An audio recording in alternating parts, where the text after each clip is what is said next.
My reluctance to join the army was so strong that I told the draft board that Napoleon advises me to burn Moscow every Thursday at exactly 12 noon, and they immediately sent me to a psychiatric hospital.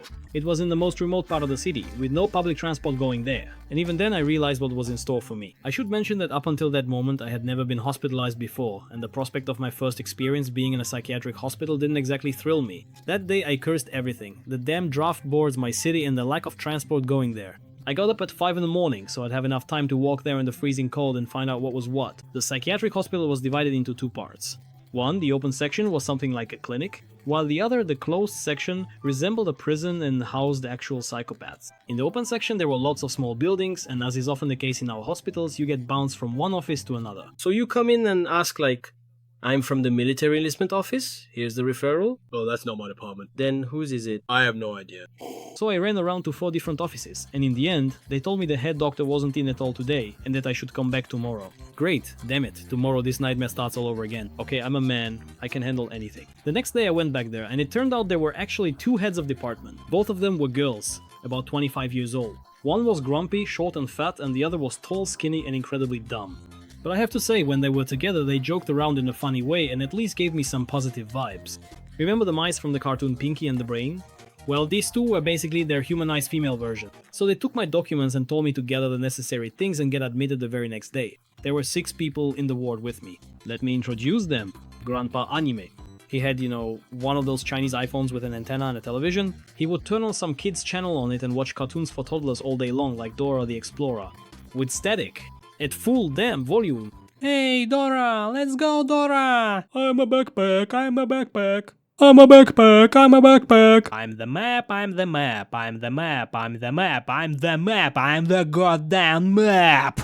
The speaker was a middle-aged man. He had a well-trained manner of speaking and a pleasant voice. However, he was constantly muttering some nonsense to himself, and sometimes not just to himself. The brown ear furrows, the whale grooves on the necks of UFO equipment, all with an undertone of maturity. The pseudo-intellectual would spend his days reading books by Russian classics like War and Peace, and seemed very well read.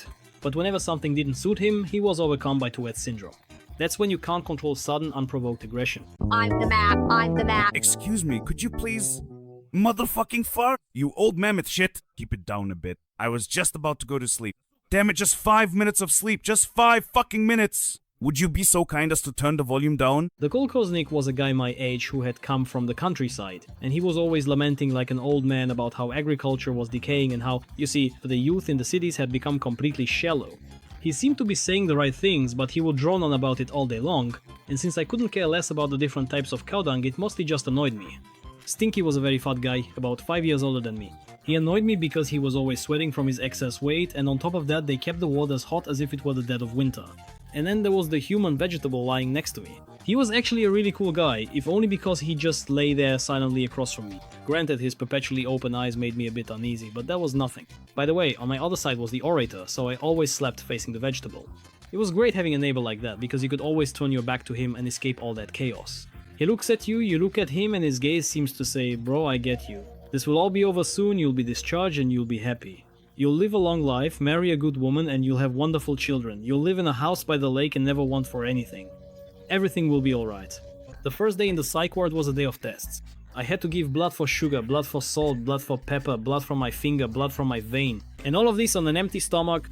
When everyone in the ward was supposed to have breakfast, I thought I was going to drool all over the place. But honestly, what they brought them for breakfast is something I usually pour down the toilet. And then they called me to give blood from my vein. Have you ever done this before? How do you handle this procedure? Are you afraid of blood? Too many questions, right? Am I scaring you? Why am I scaring you? Are you crazy or something? I never really thought about whether I'm afraid of blood.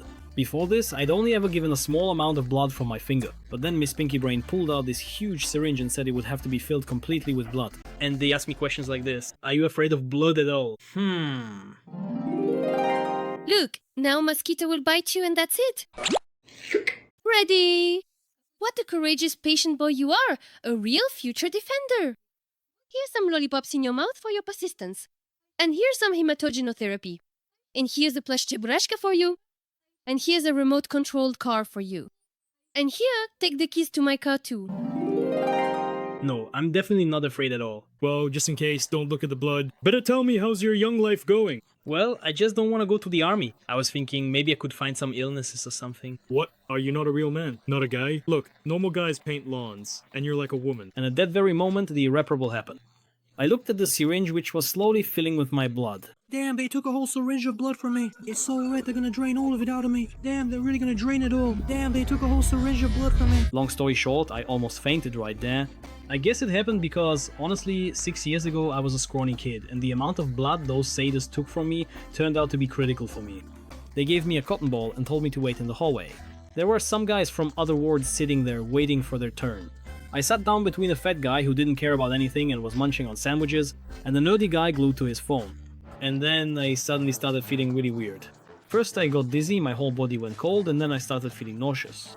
Meanwhile, nobody around seemed to care at all. The skinny guy was glued to his phone, and the fat guy just kept scarfing down his sandwiches, even though I almost threw up right next to him. No, seriously, I was about to puke, and he just kept eating, didn't even flinch.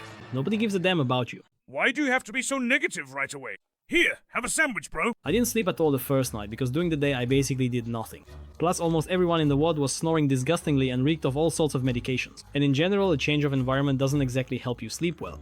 I stared at the ceiling, then at the vegetable of a man, and it struck me as mysterious why he lay there with his eyes open even at night. With nothing else to do, I started drawing. I drew my roommates in the ward. I used to have a lot of drawings on paper. I drew caricatures of my classmates and teachers. Once, I almost got beaten up because of them, but that's beside the point. I can't imagine how anyone can sleep in hospitals at all, and in the morning it will all start over again. Somewhere, someone will turn on their music box, the orator will start talking about the mysteries of the universe, the fat guy will sweat and stink, and the pseudo-intellectual will curse in a funny way. Sorry. Maybe I misheard. But I think you're talking trash about me behind my back. You hear me, you chicken! Say it to my face! I said, say it to my face! The procedures in the psych ward deserve special mention. They took me to different doctors, and there I had to solve some childish puzzles, but with a catch. A sort of attention test. For example, I had to drop shapes into a box that had holes, each one meant for a specific shape. It was considered normal if the remaining shapes didn't fit into any of the holes. Although, I think the matching shapes just got lost over time. There were also the famous Rorschach tests. The doctor would show me ink blots, and I would tell him what they made me think of. So, what do you see here? A butterfly. And here? Looks like a dog. And in this picture? Not sure, but I think it's crab dog. There were also some creepy things, of course. While I was in the psych ward, I kept thinking about the mysterious entity known as the Vegetable Man. After all, he never spoke at all. Once I went out for a walk in the hallway and happened to overhear a conversation between two orderlies. It turned out that the Vegetable Man was a suicide case. He had tried to kill himself 3 times without success, but they kept giving him pills, and in the end they drugged him so much that all he could do was lie there with his eyes open. This fact shook me to my core, because I had thought he was probably the most sane person in the whole ward. That night I couldn't sleep, tossing and turning. I was literally bursting with crazy theories about the Vegetable Man. Who was he? How did he end up here? Curiosity was eating me up. I turned toward him and... I immediately dove under the blanket and spent the whole night like that, not moving a muscle. My heart was about to leap out of my chest. He was staring right at me. Maybe I just imagined it? Out of the corner of my eye, I glanced at him again, and the Vegetable Man was gone. That made me even more scared. I dove under the blanket and passed out. In the morning, Pinky and the Brain woke me up and said there weren't enough beds in the ward, so they decided to switch me to day visits. So, after spending 3 days in that hell, for the next 7 I would have to go there from home every day. And you know, I wasn't even bothered anymore by the fact that now I'd have to trek all the way out there every day in the freezing cold. I was damn glad to be leaving that madhouse of a ward, where on one side of me was a psycho, and on the other a suicidal guy. There's really not much else to tell after that.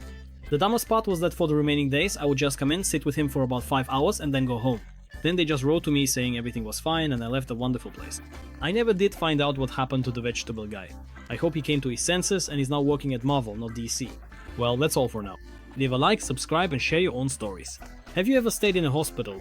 And how was your experience? See you in the next video.